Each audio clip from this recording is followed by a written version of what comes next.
Welcome to Becoming a Gunsmith. First episode. My name is Nathan and I'm with Dakota Guns.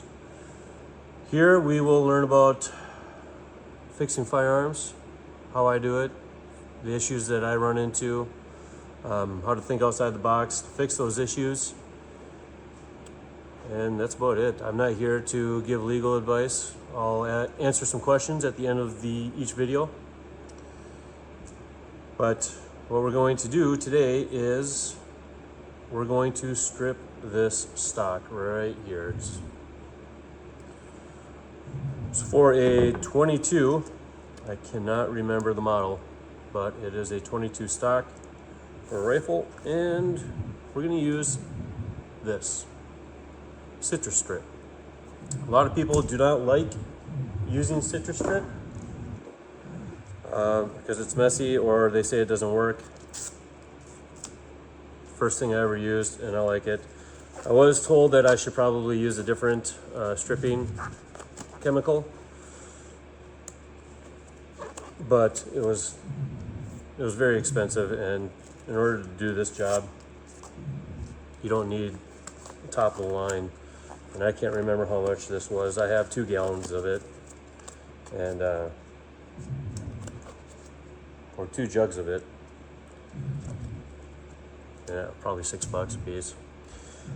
Then I use this for an applicator. They don't last long because this stuff eats them. But let me turn on this other camera here.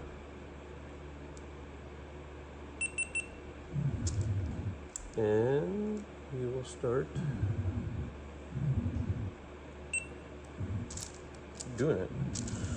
So here we go. This is what I'm going to use. Citrus strip. And this. And we pour it on.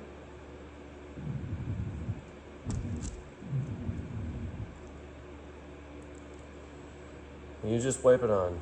All the way on. You gotta have something underneath of it. I'm using wax paper. I've done it in a pan before. It's just to try to contain the mess. You're gonna get messy. It doesn't matter what you do. This stuff is sticky, gooey, smells weird. All right, while I'm doing this, I'll answer a question that I see a lot of on other gunsmithing forums, I guess. Facebook, I've seen it. The same question over and over again. It seems like no one ever answers it. And I've had the same question too. The question is, who do I use for insurance? Right? Biggest question, one of the most number one questions I think is asked is, what's the best insurance and how much should I pay? How much do other people pay? I've looked at a bunch of different insurance agencies that deal with gunsmiths and firearms, and I think I landed with Lockton, and I pay under $300 a month, which I think is pretty good. It all depends. The pricing all depends on what you want to cover, what you have, what you do. If you sell stuff, if you just do gunsmithing work, if you have a range, training, manufacturing. So there's a lot that goes into your insurance. But I think I have basic. It covers me on $1 million. And it's under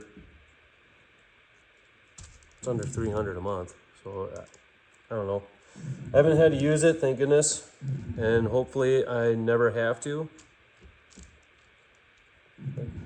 Crazy world out there. All right, so I got one side pretty well gobbed up.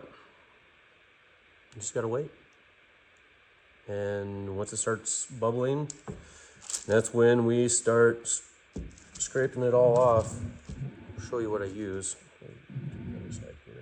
You can see this already. It's just eating away. Ooh, eating away at this thing. Look at that. I could probably use paper towels, but these things are a dime a dozen too. Just whatever you want to do. There's other chemicals out there. If you don't want to use this stuff, you don't have to. I don't know, I might switch just to see if something else out there is better and quicker, less messy. This stuff works really good. All right, got the other side. See, just everything just sticks to this. Nastiness. Okay, that's done. What I use to scrape this off is hotel key card and a putty knife. That's it. I've seen people not even put stripping compound or stripping agent on their firearm stocks, and they just use a knife and shave it away. And I've seen a video of it. It works slick and pretty quick, but you know, I don't want to cut into the wood, screw up or something, and this is just a safer, easier route for me. Next thing you want to have next to you, paper towels. Clean up your hands, your gloves, because you're going to touch something and it's just going to eat away at that, which is not fun. All right, another question. Any other questions? Oh man, what else have I seen out there?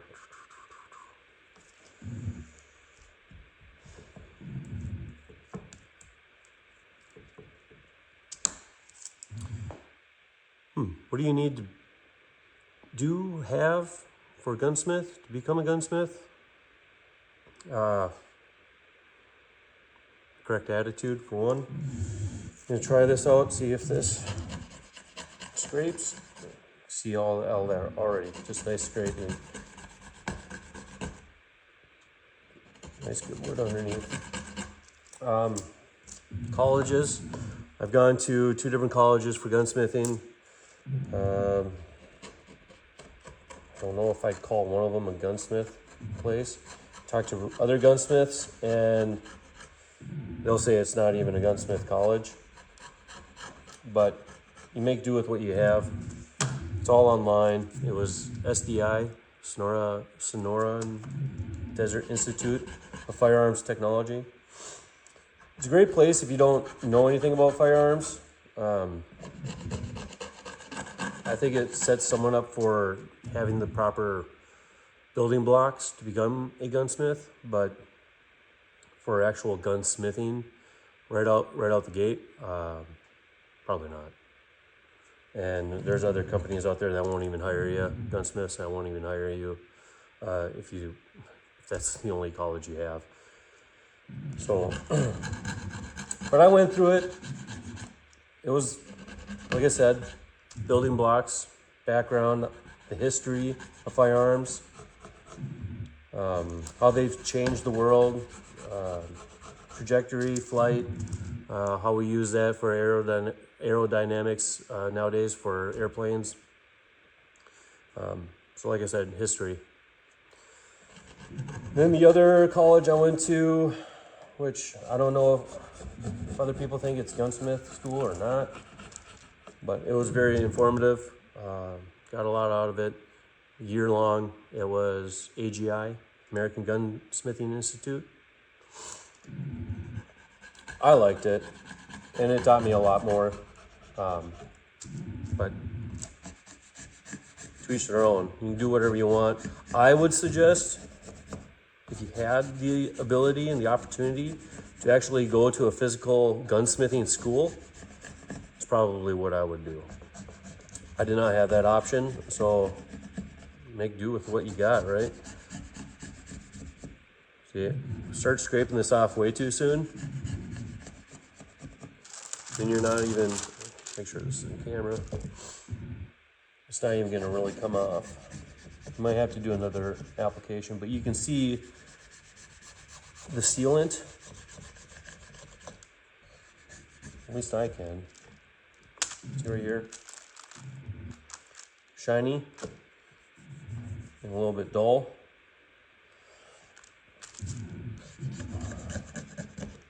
It's just starting scraping off the first layer of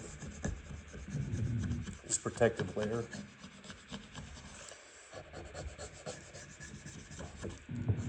This is what you do. Other things, if you are becoming a gunsmith, if you have the money, you can buy all the tools that you could ever dream of. Good on you. Me, I purchase tools as I go. So a job comes in that I don't have a tool for, then customer waits. I'll let them know that I don't have the tool and it'll be extra time. But I'm not going to buy every single tool out there just to have, just in case that work comes along. It's just not feasible for me. So that's how I do it. Job comes along, I don't have the tool to get the job done, then I'll inform the customer. And usually, I don't think any of them has said nope. A lot of understanding people out there, the gun community. They say, yeah, go right ahead. Let me know when it's done. Order the tool, get the work done. Send them the bill and they're happy. Bills. Speaking of which, what do you charge people, right? Bench work like this. Well, this isn't bench work. I mean, it is bench work, but bench work, $60 an hour. First hour, if I'm done before an hour's up on the first hour, it's still $60. So if I put in 45 minutes, $60. If I put in 10 minutes, $60. Right? Sometimes you got to use your head. You want customers to come back. If it's a 5-minute fix, then that's up to you. I don't really charge anything then. I think I had a customer come in with their shotgun. It was assembled wrong. They're having issues with it. I saw it right away, and maybe it took me 5 minutes to take it apart, put it back together properly, give it back. Didn't charge them a dime.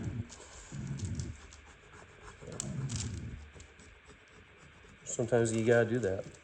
Customers appreciate it.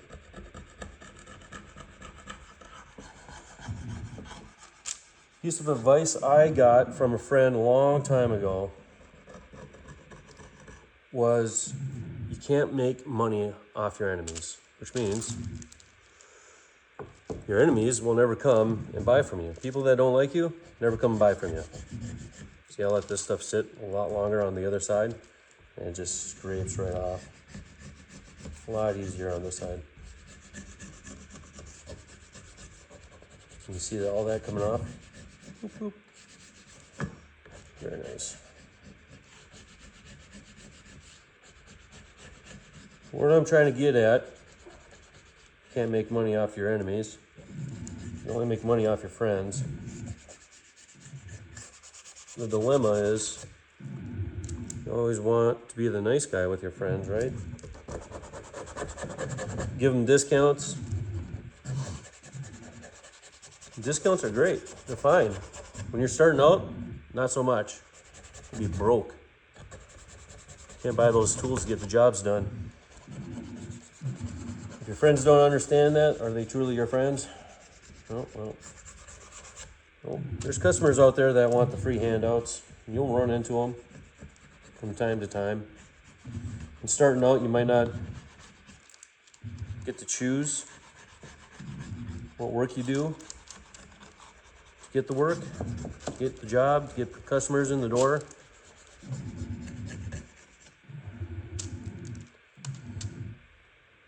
But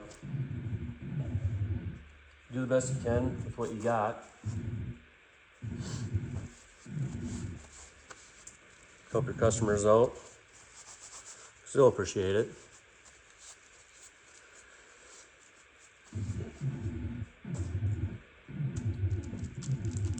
Another lesson I learned from a friend is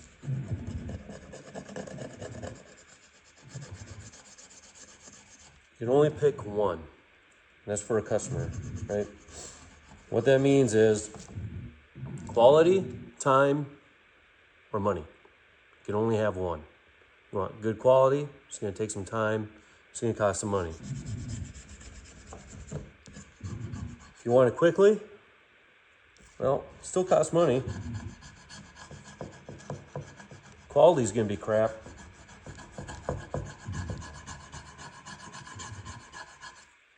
Same thing if you want it cheap. Probably be quick. Quality's gonna be garbage. If you need a spring replaced and you only care about cheap, probably take a spring out of a pen and just use that instead. So, like my friend says, customers can only choose one. Can't have it all. Gotta be honest with your customers though. Tell them what you can and cannot do. Don't take jobs that you can't do. Or do, you know. That's up to you what you want to do.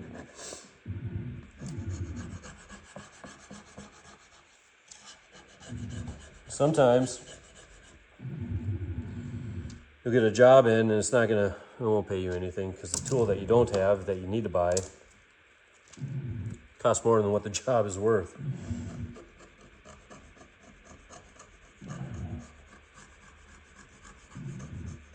For example, I had a customer come in once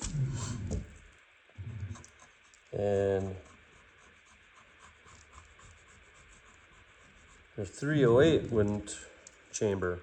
Bolt won't close on a 308 round. The rifle was for 308s. He was using a 308. Wouldn't work. He got it from a friend. But I had to buy a $300 reamer. Because the headspace was off. So I had to fix the headspace. Well, used a pull-through reamer, $300 for a special reamer just to fix his rifle. I think I charged him $150. But now I have a reamer. So, that was over a year ago and I still haven't used it. So, I don't know. Didn't have to take the job, I guess. All right, well, I am going to come back to you when this is stripped. All right.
this is it. This is the almost finished.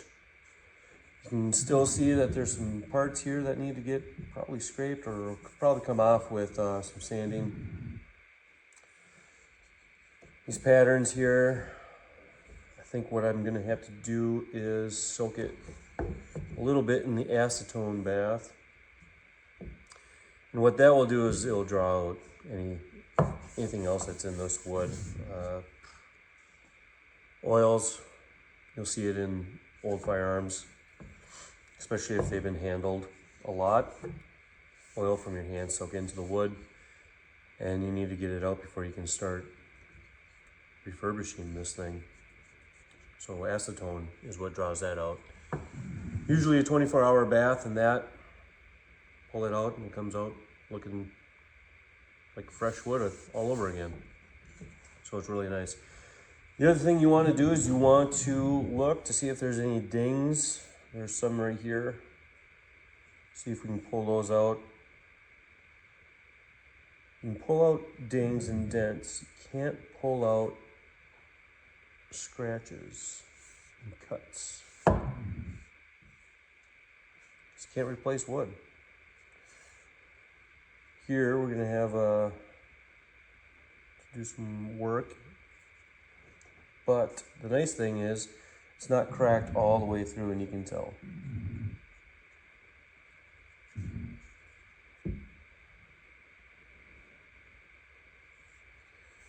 Well, other than that, it all looks pretty good. I might have to recut these lines and grooves. See right there, I don't know what that is from. Old age or what. You don't see it on the other side.